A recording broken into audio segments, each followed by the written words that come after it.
Radhe Radhe everyone, मेरे channel vastu by Radha में आपका स्वागत है। आज ये शुरू करते हैं वट सावित्री की व्रत कथा। दक्षिण भारत की स्त्रियां जेठ शुक्ल पूर्णिमा को वट सावित्री का पूजन करती हैं और उत्तर भारत में ज्येष्ठ अमावस्या को वट सावित्री का पूजन और व्रत किया जाता है। आइए सुनते हैं वट सावित्री की व्रत कथा। सनत कुमार जी ने शिव जी से पूछा, प्रभु स्त्रियों को सुख सौभाग्य देने वाला, पुत्र पौत्र और धन धान्य बढ़ाने वाला व्रत कहिए। शिव जी बोले, मध्य देश में धर्मात्मा अश्वपति नाम के राजा थे। सभी सुख से पूर्ण थे, लेकिन उनके कोई संतान नहीं थे। राजा ने सावित्री देवी की उपासना की और देवी प्रसन्न होकर प्रकट कही और बोली, वर मांगो। राजा ने कहा, माँ संतान दीजिए। सावित्री ने कहा, मेरे नाम वाली एक कन्या तुम्हारे घर में होगी, दोनों कुलों का उद्धार करेगी। इसके बाद देवी अंतर्ध्यान हो गई। 10वें महीने में राजा के यहाँ एक दिव्य कन्या ने जन्म लिया। वह कन्या दिनों दिन चंद्रमा की भांति बढ़ने लगी। 10 वर्ष की हुई तो दिव्य कन्या के सम्मुख राजा लोग श्रीहत हो गए। किसी का साहस उससे विवाह करने का नहीं हुआ। राजा अश्वपति ने कहा, बेटी अब तुम ही भूमंडल में अपने लिए योग्य वर चुनो। मंत्रीगण रक्षक के रूप में साथ हो लिए और वह कन्या भूमंडल में घूमती हुई राज्य के समीप वन में सत्यवान को देखकर मुग्ध हो गई। कन्या लौटकर पिता के पास आई। उसी समय नारद मुनि पधारे। नारद जी ने कहा, कन्या का विवाह क्यों नहीं करते हो? राजा ने कहा, आप ही पूछ लिए, पति रूप में किसका वर्ण करेंगी? पूछने पर सावित्री ने सत्यवान को पति के लिए योग्य बताया। नारद जी ने कहा, अनर्थ हो गया। सत्यवान की आयु 1 वर्ष ही शेष है। राजा ने कहा, बेटी दूसरा पति चुन लो। सावित्री ने कहा, पिताजी कन्या अपना मन एक ही बार समर्पण करती है, मुझे तो वही पति रूप में चाहिए। नारद जी की आज्ञा से राजा सत्यवान के पिता धुमतसेन के पास गए और उनके चरणों में प्रणाम किया।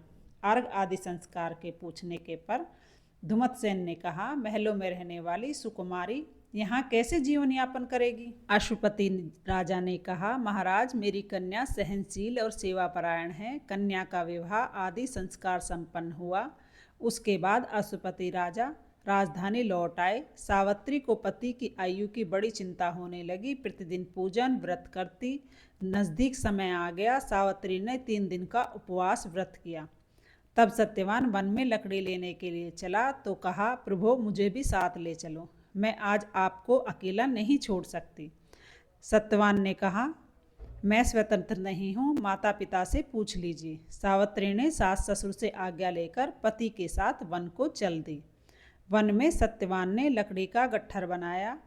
सिर में भयंकर पीड़ा हुई तथा सावित्री की गोद में सिर रखकर बेहोश हो गए। उसी समय यमराज प्रकट हुए और बोले, इसकी आयु समाप्त हो गई है, इसे छोड़ दें। सावित्री ने कहा, मैंने सुना है आपके दूत लेने आते हैं, आप कैसे पधारे? यमराज ने कहा, धर्माचरण माता पिता के आज्ञाकारी सत्यवान को मेरे दूत स्पर्श नहीं कर सकते, इसलिए मैं आया हूँ। यमराज पास में बांधकर यातना शरीर को लेकर चल दिए। सावित्री भी पीछे पीछे चल पड़ी। यमराज ने कहा, अब तुम इसका अंतिम संस्कार कर अपने धर्म का पालन करो। सावित्री बोली, धर्मराज जी, जहाँ मेरे पति जाएंगे वहीं मुझे जाना चाहिए, यही सनातन धर्म है।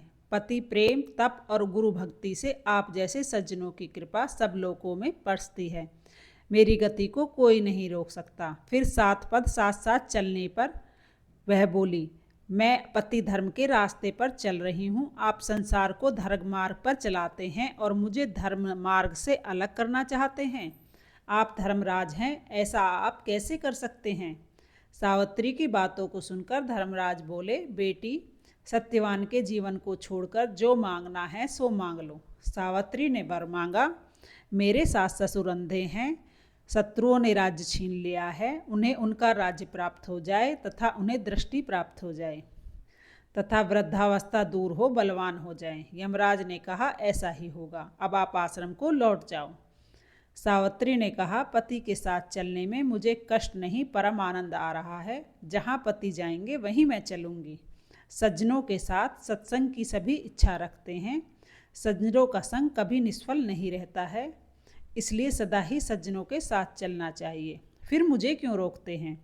यमराज ने कहा, सत्यवान को छोड़कर दूसरा वरदान मांग लो। सावित्री ने कहा, मेरे पिता के 100 पुत्र हों। यमराज बोले, ऐसा ही होगा, अब लौट जाओ। यमराज बोले, जैसे प्यासे को शीतल जल तृप्त कर देता है देवी, वैसे ही तुम्हारे वचन हैं। सत्यवान के जीवन को छोड़कर कोई दूसरा वरदान मांग लो। सावित्री बोली, मेरे ससुर का वंश कभी नष्ट ना हो, मेरे सत्यवान से 100 पुत्र हों।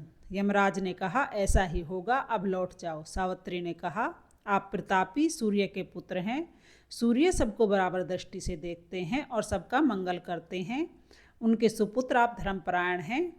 सत्य से पृथ्वी स्थिर है। यमराज बोले, तुम्हारे वचनों से मुझे आत्म शांति मिल रही है। सावित्री ने हाथ जोड़कर कहा, प्रभु, आपने 100 पुत्र सत्यवान से और असपुत्र प्राप्त हो ऐसा वरदान दिया है।